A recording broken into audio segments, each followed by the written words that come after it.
Hi friends, అందరికీ నమస్కారం. Friends, రాష్ట్రమంతా షాక్. కోర్టు సంచలన తీర్పు. అసలు ఏం జరిగింది, ఏంటి వివరాలు తెలుసుకుందాం. వీడియో పూర్తిగా చూడండి, అలాగే తప్పకుండా లైక్ చేయండి. మరిన్ని అప్డేట్స్ కోసం ఛానల్ని సబ్స్క్రైబ్ చేసుకోండి. ప్రభుత్వం నుంచి వచ్చే ముఖ్యమైన అప్డేట్స్ అన్ని ఎప్పటికప్పుడు మన ఛానల్ ద్వారా మీకు తెలియజేయడం జరుగుతుంది.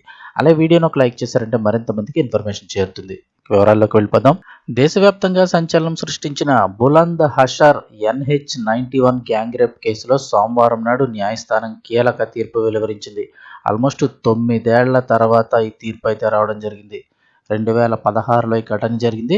ఇక తల్లి కుమార్తెలపై సామూహిక అత్యాచారానికి పాల్పడ్డ 5 నిందితులకు జీవిత ఖైదు విధించింది. ఈ ఘటన 2016 జూలై 29న జరిగింది.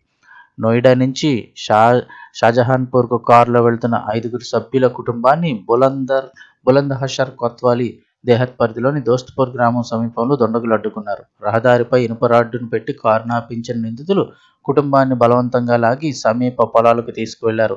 అక్కడ తల్లి కుమార్తెపై అమానుషంగా సామూహిక అత్యాచారానికి పాల్పడ్డారు. మిగతా కుటుంబ సభ్యులను బెదిరించి కట్టిపడేశారు. తీర్పు అనంతరం అదనపు జిల్లా ప్రభుత్వ న్యాయవాది వరుణ్ కౌశిక్ మాట్లాడుతూ, ఈ తీర్పు సమాజానికి బలమైన సందేశమని పేర్కొన్నారు.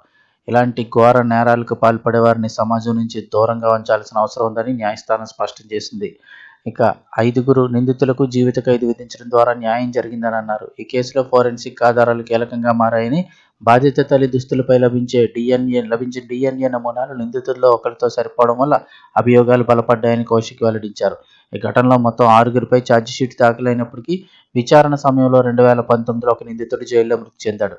మిగిలిన 5పై కొనసాగిన విచారణలో తాజాగా కోర్టు తుది తీర్పు వెలువరించింది. కాకపోతే ఇది చాలా లేట్ అనే చెప్పుకోవచ్చు. ఎందుకంటే 2016లో జరిగితే ఆల్మోస్ట్ 2026కు వచ్చేసింది.